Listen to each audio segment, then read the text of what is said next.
Hello there, film freaks. Welcome to this week's episode of Video Ferox, where we are absolutely pleased to bring you quite possibly the most Schwarzenegger-y movie that Arnold Schwarzenegger ever made. High-octane explosions, and car chases, and gunfights, and a body count that's bigger than most natural disasters. It's Commando. So grab your popcorn, and we'll be back.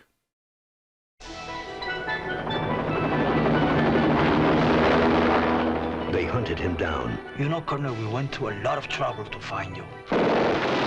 They murdered his friends. And they took the only thing he would kill for.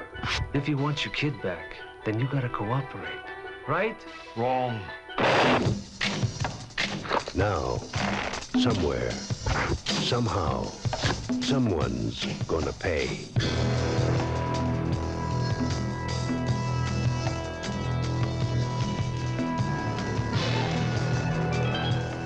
Do you think that he is going to give us any problems? You'll do exactly as he's told. Hasta luego, fellas. You're a funny guy, Sully. That's why I'm going to kill you last. Are you gonna tell me what's going on or what? No. Don't disturb my friend. He's dead tired. What are you doing? Helping you get her back.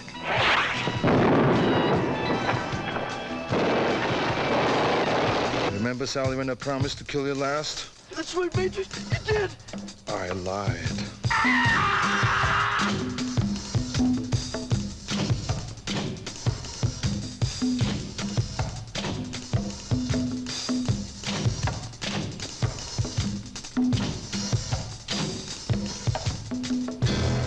If it's a mission no man can survive, he's the man for the job. Arnold Schwarzenegger, Commando. Let's party. Alrighty, welcome back from the trailer to Commando. This came out in '85, I think it was. Starring, of course, Arnold, because, fucking Schwarzenegger. It's got Rae Dawn Chong in it. Yes, that's Tommy's daughter. It's got Vernon Wells, who he appears in a bunch of schlock in You'll know him. He's second bad guy to the left. Yeah.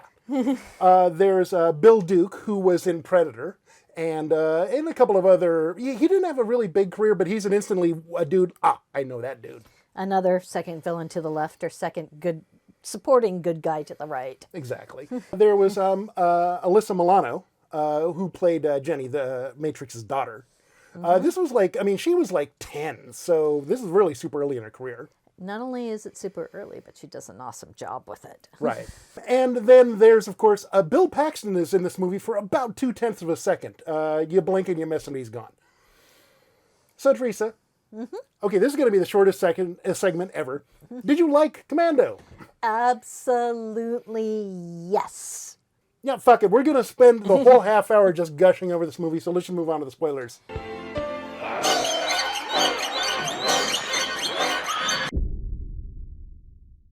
Fucking Commando. What the hell are we going to say? Oh, I know how we're going to start this. I want to talk about how Alan Silvestri is a fucking madman. So Alan Silvestri did the soundtrack to this movie, and he decided somewhere along the line, you know what I want to do? I want to put fucking steel drums in an action movie for the 80s.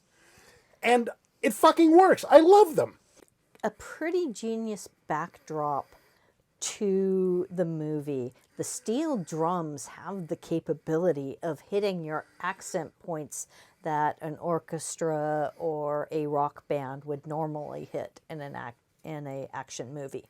There's bits where Matrix is walking along and he's being all kind of sneaky and stealthy, and the steel drums are kind of doing that kind of drum roll sort of thing. Yeah, they're just doing that soft patter. And then when it comes to the action, it comes in that hard and bombastic, what you hear from 2 blocks away as you're going down the street fair. So the movie opens up with the guy in bed. He gets killed by the garbage man. And yeah, he's lying in bed and he hears the garbage truck outside and he rolls over to the wife. He's like, fuck, it's not garbage day. What the hell? Why are they here now? So he grabs his garbage, runs out, and is like, I thought you guys were going to miss me. We're not going to miss you. And they gun him down. Don't worry, we won't miss you. Yeah, something like that. And they gun him down, and that is your first one-liner and the hint of what is to come throughout this movie.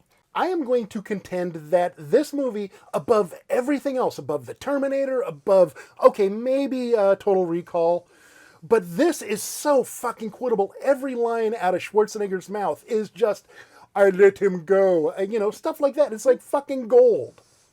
And it's not just Arnold's or Matrix's lines that are highly quotable. Even his daughter gets off a couple of lines. Wouldn't that be nice? Not nearly as nice as watching him smash your face in. And Cindy's got some buttes in there. And unlike so many things 80s, Cindy's aren't the little cat fight, snares at other women kind of thing. Just like, oh, is that what you did with your hair today? No, it's not that kind of thing. She says something like, so Schwarzenegger and Bill Duke are beating the hell out of each other in a motel room. And we're well down in the movie, and there's this one moment while they're destroying each other and they're throwing their witty lines back and forth. She climbs under, in front of the door behind some shelter. It's like, I can't believe this macho bullshit. The one I like is her opening witty line. Sully comes up and he's trying to make his moves, and he does his, you don't know what you're missing. Her response? From here, it looks like a nightmare. Would you please leave me alone? okay, absolute rocket synopsis. Bennett and this Banana Republic dictator want to assassinate the current Banana Republic dictator. And so they have to get Matrix to, get some leverage over him. And so he goes and kills the Banana Republic dictator. So they kidnap his daughter, but that's a mistake. So Arnold goes on a rampage for the next hour and a half. That's the plot. Okay. No, seriously, that's all this movie does. Not how I'd phrase it, but yeah, sure. We pick up with Arnold and his huge fucking pecs. And that's when we get the opening credits. And I like there's one thing, it's a slice of life where they're kind of doing him and Jenny, they're eating ice cream cones and they do the nose bop thing. He's teaching her to fish.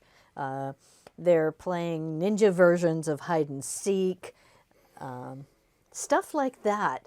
And that gives you a hint of what the daughter will be late in the movie. And there's one important Chekhov's gun that they kind of deploy. And it never comes up in the movie, where Jenny never actually kicks any ass. But there's this one scene where Schwarzenegger is training her on how to do some self-defense moves. Mm-hmm. And when, at the end of the movie, when Jenny actually has some agency and, escapes from the bad guys and buys Matrix just a little bit more time, hey, it pays off. They set that up in the beginning of the movie. Fucking great. It's a logical progression for a 10-year-old. And it's one of the things that's very surprising about this movie. Cindy has a logical progression from a flight attendant learning how to fly planes in her spare time to, how did I shoot the rocket launcher? I read the manual. Well, let's address that bit right there. I fucking love Cindy, and I am going to put her up there right along with Ripley and fucking Sarah Connor. Okay, she doesn't do a lot of heavy lifting. She doesn't go toe-to-toe with a xenomorph and a power loader and doesn't get into a fist fight or anything like that. But she absolutely 100% saves Arnold's ass several times. Without her help, he would have been dead in the water. That's one of the things I like about her character. She's emotionally strong, resilient. She goes through a normal series of emotional reactions, but when she gets her shit together, she is scarily competent. She's not scarily competent physically. Oh no, the movie, when it comes time to do the heavy lifting and murder a whole bunch of motherfuckers, that's all on Arnold.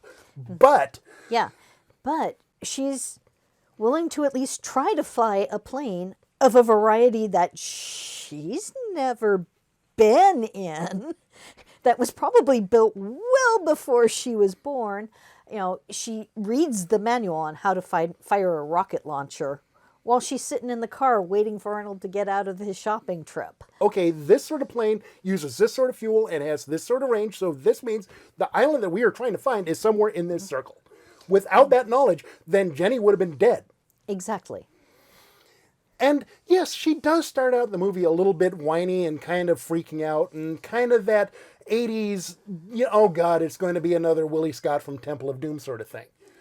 But that's a realistic reaction because everybody, if a large 8-foot tall man shows up in your life, rips out the seat of your sports car, gets in, holds you hostage, and then makes you drive through a fucking firefight at the Galleria, then yes, you're going to be freaking out. And the neat thing is they don't keep her that way through the movie. You see the shocked reaction, and then you see the move into, okay, now we got to get shit done. My personal headcanon, I don't think they ever actually would have hooked up as a romantic couple, but I can see them kind of being this fire-forged friends, best buds. I can kind of see her becoming a godmother to the daughter. Oh, absolutely. So there's Jenny and there's Matrix, and they're up in their little mountain cabin, and then, the military comes in and says, hey, Matrix, Bennett is, Bennett's dead because everybody thought he was dead. Yeah. But then there's like, somebody's running around killing your own unit, so we're going to put a couple of men here that are absolutely wearing red shirts. And then we're going to go fly away. And not but seconds later, bad guys show up and start murdering the fuck out of everybody. Until the final shootout at the mansion, I like the pacing of the action. It's got high spots, it's got low spots. I know there's some complaints about the shopping scene being a little slow, but you kind of need that breather. You can't do balls to the wall 100% of the time, or you're just going to become numb. And that becoming numb is my objection to the final shootout. I know you love it. You that 20 minutes of just boom, boom, boom, boom, boom. I thought it wore out its welcome about 5-6 minutes in. Meanwhile, I love the fuck out of it because at that point, I'm just waiting for cathartic release. Okay, just set the firework factory on fire. Let's go. It was just too long, too much. And that's why we do a tandem act, because I think she's wrong and she thinks I'm wrong, so there you go.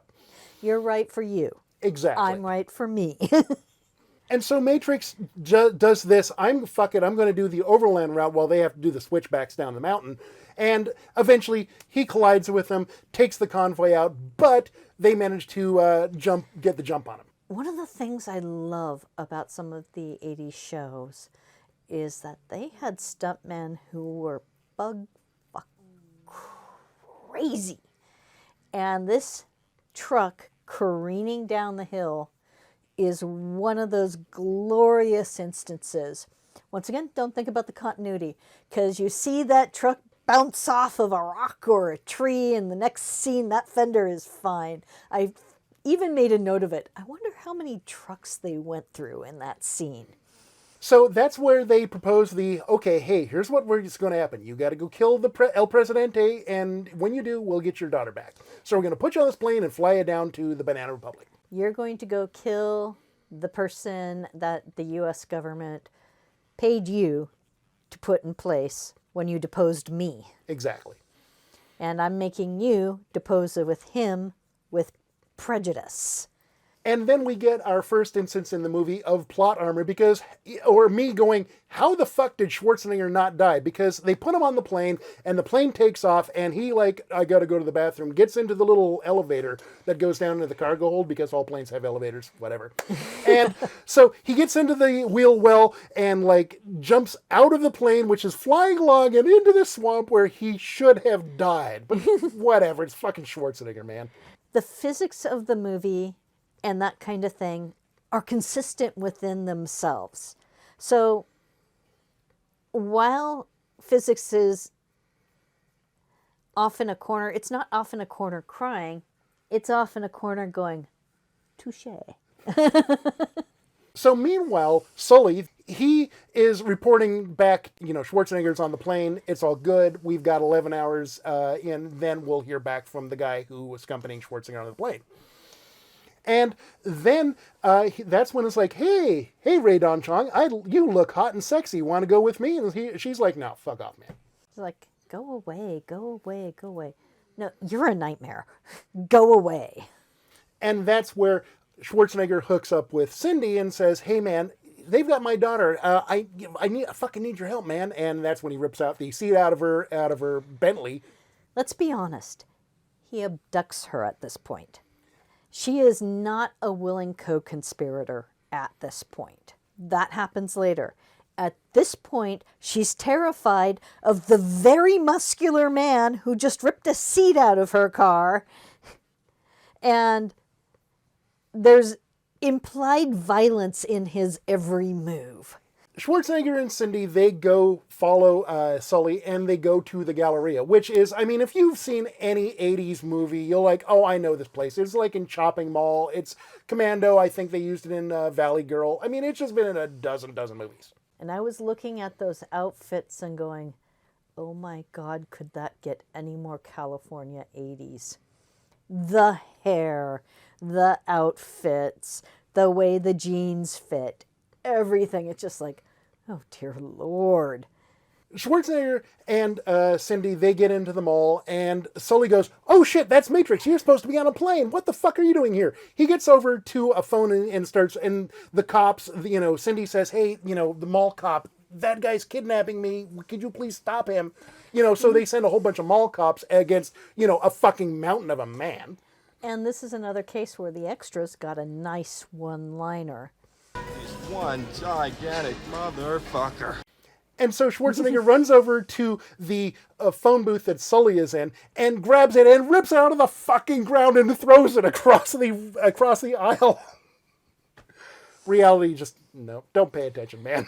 Like I said, it's very consistent within itself, but has nothing to do with reality or normal physics. And so Schwarzenegger wrecks the fuck out of the Galleria, and he swings down from the ceiling like fucking Tarzan. And this is the point where Cindy realizes that, oh shit, Matrix actually might be kind of a good guy. I mean, despite ripping a phone booth out of the wall and swinging down like fucking Tarzan. And she's all like, that's where she does her, well, not a heel face turn, but a civilian, she comes on board with the team. Kidnapped bystander to accomplice. So we get a little bit of a car chase. The poor old Porsche, Schwarzenegger slams into it, and Cindy's like, what the fuck are you doing to my car? Oh my God. She's got a beautiful little red sporty convertible, old school. It's gorgeous. Was gorgeous. Now no longer gorgeous because Schwarzenegger doesn't believe in brakes. He's just like, fuck it, I'm going to ran into a phone pole. Blam, that's how I fucking stop. So he gets out, grabs Sully. It's like, where'd you take my daughter? Oh wait, no, I found your motel room key. Aha, I don't need you anymore. And that's where we get, the most quotable line in Schwarzenegger fucking filmography ever. Yep, you have Sully. Remember how you were going to kill me last? Do you remember that, Matrix? I lied. And off Sully goes. Bye-bye. Then Cindy's asking, what happened to Sully? I let him go. There you go. Fucking gold. I mean, my God, I'm sorry. I'll be back. Ain't got nothing on this movie, man.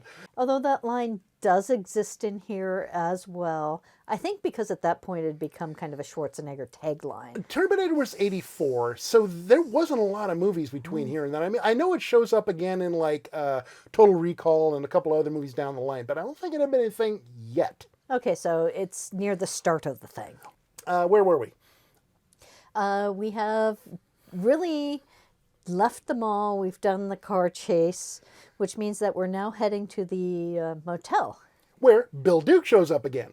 And that's where we get the fist fight and the I don't believe you're doing this macho bullshit line from Cindy. I love that line because how many women in the 80s were sitting in a theater thinking that? Oh, I don't know. As a representative of the female demographic, were you thinking that when you saw this movie? I was thinking that when I saw this movie, Die Hard, numerous others. I love action movies, but every once in a while, just like, not this macho bullshit again. If there's a flaw in Cindy and her character and the way that she kind of adopts okay, this is my action lifestyle now. When Bill Duke gets thrown by Schwarzenegger and lands on like the table and like gets impaled through the chest, and she's not but like 3 feet away from seeing a dude with a big stick sticking out of his chest dying, she's pretty chill about that. She probably should have been a little more fuck. I think the writer was trying hard to avoid the typical girly screams. And that might have been a case where maybe they went a little too far and maybe the director wasn't directing as well in the lack of the scream or lack of reaction. They pat down Bill Duke and find the receipt from the fuel that he had bought for the plane. Yeah, I think it was in his car. Yeah. And they're like, oh, what's this? And they see like where the plane is currently docked or something like that. And they're like, okay, well, let's check this out. They swing by. It's like, oh, hey, there's a whole bunch of guys with machine guns out on the roof and stuff. That's probably where Jenny is. Yeah. Although I think it's actually, I know this fuel dock. And they go to the fuel dock, and that's where they see the guys on the warehouse. So, long story short, they finally get to the island. And that's where it's just absolute bullet extravaganza, where he murders dozens and dozens of people who are just, come out and like, again, how does Schwarzenegger not die? I don't know. Yeah, El Presidente's minions could not, in fact, hit the broadside of a barn from 10 feet.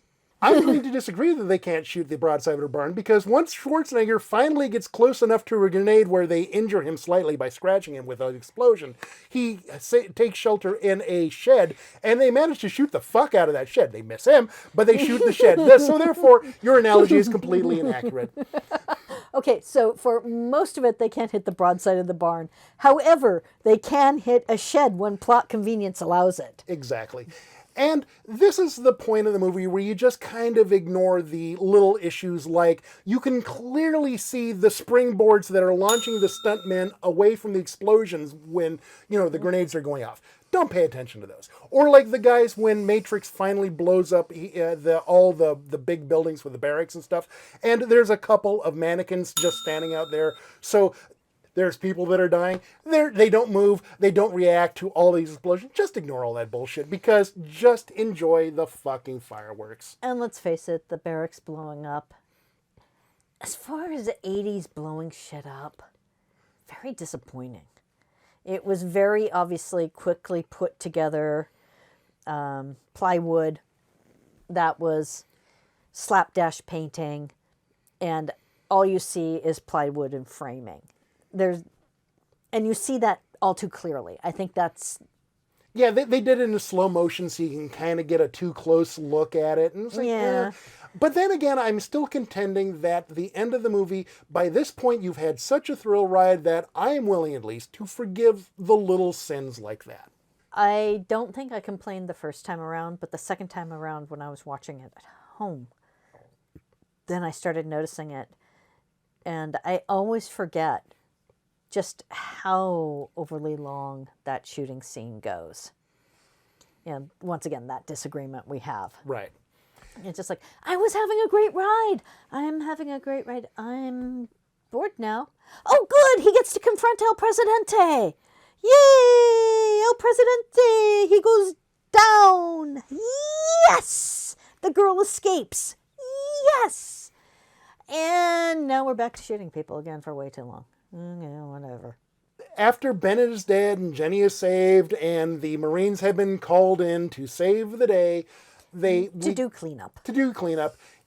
He comes out onto the beach, and then there's the commander that we saw at the beginning of the movie says, "You leave anything for us?" It's like, "Just bodies," or something like that. And they're trying to sort of almost maybe allude to a sequel, but they very clearly don't, because he's like, "Hey, we could use your talents and skills, Matrix. Want to come back?" And he's like, "No chance." And roll in credits, and that's fucking Commando.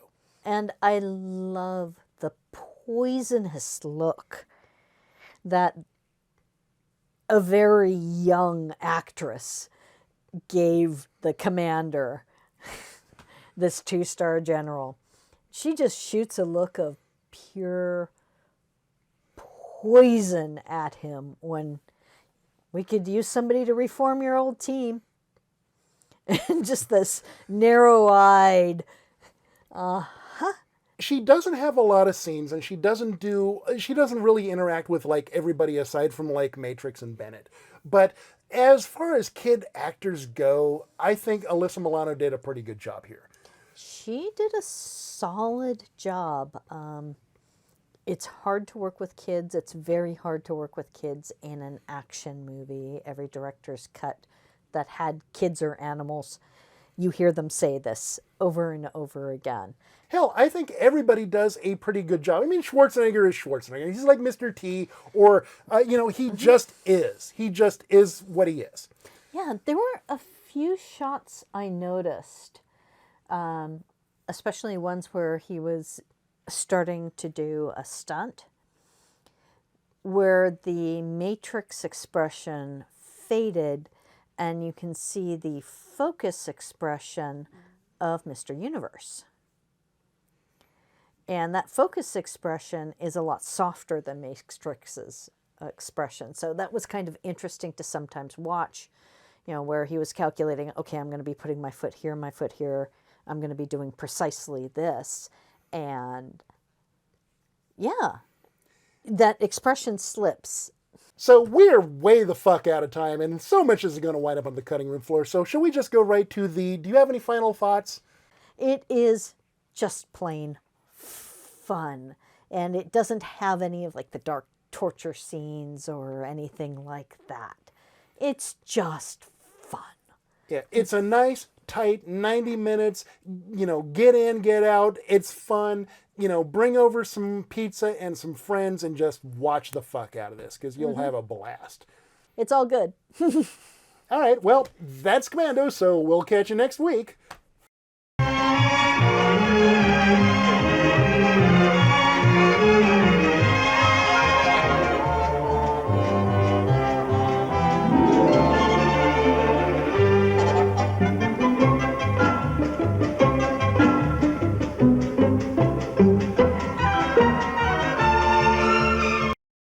Alrighty, Schwarzenegger's back on the shelf, more or less. Next week, we're going to be continuing our dive into Macho Madness month with another high-octane flick that you've probably never heard of, Action USA. So be sure to join us here for that. Drop us an email. thevideonastyproject@gmail.com is the address. And until that time, friends, I want you to stay evil. Are you gonna kill me or something? No. I suppose you wouldn't tell me if you were. Sure would. Really?